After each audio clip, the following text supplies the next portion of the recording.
tous. Aujourd'hui, j'ai envie de vous faire une petite vidéo sur les taches dans les rêves. Donc, les taches qui apparaissent dans les rêves. Ces taches peuvent apparaître, par exemple, sur le corps ou sur les vêtements. Et elles vont avoir différentes significations selon les contextes et aussi selon l'emplacement des taches.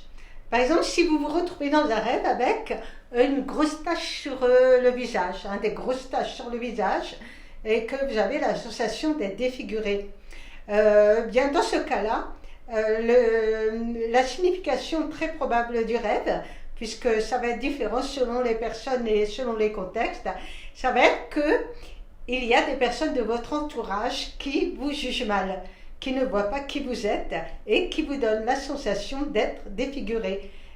Littéralement défiguré parce qu'on ne voit pas qui vous êtes, la personne que vous êtes vraiment. Donc dans le rêve, vous allez vous voir avec des taches sur le visage. Si au contraire c'est vous qui jugez mal quelqu'un d'autre, vous pouvez aussi voir dans le rêve ces personnes avec des grosses taches sur le visage qui les défigurent.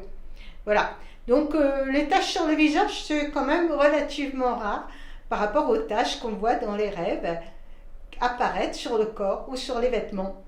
Par exemple, si vous avez des rêves dans lesquels vous voyez que vous avez un beau pantalon blanc, une belle jupe blanche, enfin un vêtement avec une grosse tache au niveau du ventre, une tache brune, eh bien souvent ce genre de rêve vous signale tout simplement un problème de constipation. Donc c'est comme ça que votre corps va envoyer l'information au cerveau qu'il y a un petit problème de constipation et qu'il faudrait faire quelque chose. Donc c'est pas la peine de vous alarmer, ni de nettoyer votre pantalon, votre jupe dans les rêves.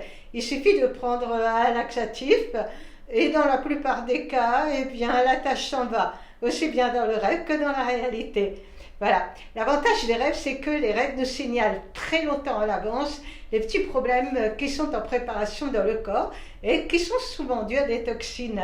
Donc vous allez voir ces toxines apparaître dans les rêves avec des taches, par exemple sur les épaules ou poumons, pour les gens qui fument notamment, et souvent au niveau du ventre.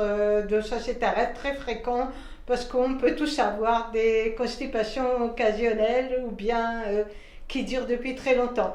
D'ailleurs à ce sujet, je vous invite à lire un livre très intéressant de Laure Godbright qui s'appelle Témoignage sur les bienfaits de l'hygiène intestinale. Vous pouvez aussi aller voir la vidéo à faire au printemps, qui est très importante pour les rêves, et puis pour toute cette zone-là. Donc voilà quelques interprétations que peut donner des taches dans les rêves.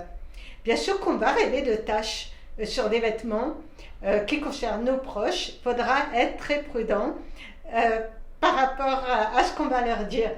Souvent, il faut essayer de tâter le terrain pour voir si ce que vous avez vu dans les rêves peut se rapporter à eux ou non. Et je vais vous donner un exemple personnel assez marrant. Il y a, pour vous montrer que les interprétations varient énormément selon le contexte de la réalité. Bien sûr, un travail personnel pour bien connaître son terrain onirique s'impose pour ne pas faire de conneries, on va dire, dans l'interprétation des rêves qui se rapportent à nos proches. Parce qu'on peut souvent se voir nous-mêmes sous la forme de quelqu'un qui nous est proche et avec une tache sur les vêtements ou sur le corps. Et dans ce cas, il faut faire attention de ne pas faire des erreurs. Donc, il m'est arrivé un moment où j'étais avec un compagnon qui voyageait énormément pour son travail en avion. Une nuit, de faire un rêve dans lequel je voyais qu'il avait une énorme tache, ici, au niveau des poumons. Donc le matin, quand je me suis levée, je me suis dit, oh là là, il va avoir un gros problème de santé pulmonaire. Bien sûr, avant de l'alerter, j'ai envoyé un petit mail en lui demandant viens chérie, comment se passe ta journée? Est-ce que ton voyage se passe bien? Est-ce que tout va bien? Et il m'a répondu oh là là, je suis très embêtée parce que j'ai renversé tout mon café sur ma chemise et je n'ai pas pris de chemise de rechange et j'ai une réunion très importante. Voilà, donc j'avais la réponse à mon rêve de la nuit. Vous voyez donc, interpréter les rêves, c'est quand même quelque chose qui demande une bonne connaissance de son terrain onirique et qui demande aussi d'avoir des informations sur la réalité parce que les rêves et la réalité sont très liés. Donc pour tous ceux qui veulent se développer dans l'art de rêver, bien je leur recommande d'aller lire mon livre La signification des rêves, dans lequel ils trouveront toutes sortes d'informations qui vont leur permettre de faire un travail d'exploration efficace de leur terrain onirique et d'apprendre à faire aussi plein de choses dans les rêves et par les rêves et avec les rêves et pas seulement d'enlever les tâches qui nous dérangent dans les rêves et dans la réalité. Voilà, je vous remercie de m'avoir écouté et je vous dis à très bientôt pour d'autres passionnantes vidéos sur les rêves. Au revoir et à très bientôt.